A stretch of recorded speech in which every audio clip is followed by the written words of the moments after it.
Magandang umaga po sa ating lahat. Ayan, ito po ang swimming pool ng Glora Homes na Cavite. Ayan, dalawa po yung pool natin, isang adult pool at isang kiddie pool. Ito naman po sa gilid na to, ito naman ang clubhouse. Ayan, ipapakita natin yan mamaya. At meron na rin po sila na covered court, park and playground. Ayan, matatagpuan po ito sa Barangay Malainin, Bago na Cavite. At alam nyo po ba na libre rin po ang ating solar, 2 water tank, screen door, nakagrills na rin ang ating bintana. Ayan, kung makikita nyo po, ito po ang ating clubhouse. Ayan, tapos ito ang ating covered court.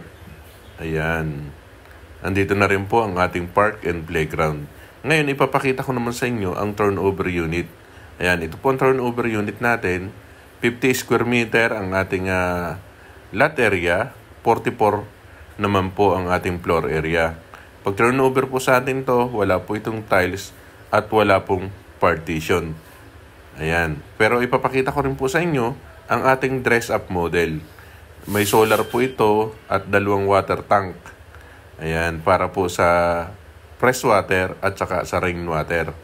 Ayan, ito naman po ang ating dress-up model. Ayan. Ito po ay townhouse. Ayan. Available po tayo sa Pag-ibig, bank financing and bank financing. Ayan, available po tayo dyan. Ito po ang ating pinaka-entrance. Complete amenities po tayo dito. Ayan, ito po ang ating dress-up model. Ayan. Ang ating pong TCP is 2.3, 27,400. Ayan, meron po tayong RFO unit, ongoing construction, at pre-selling.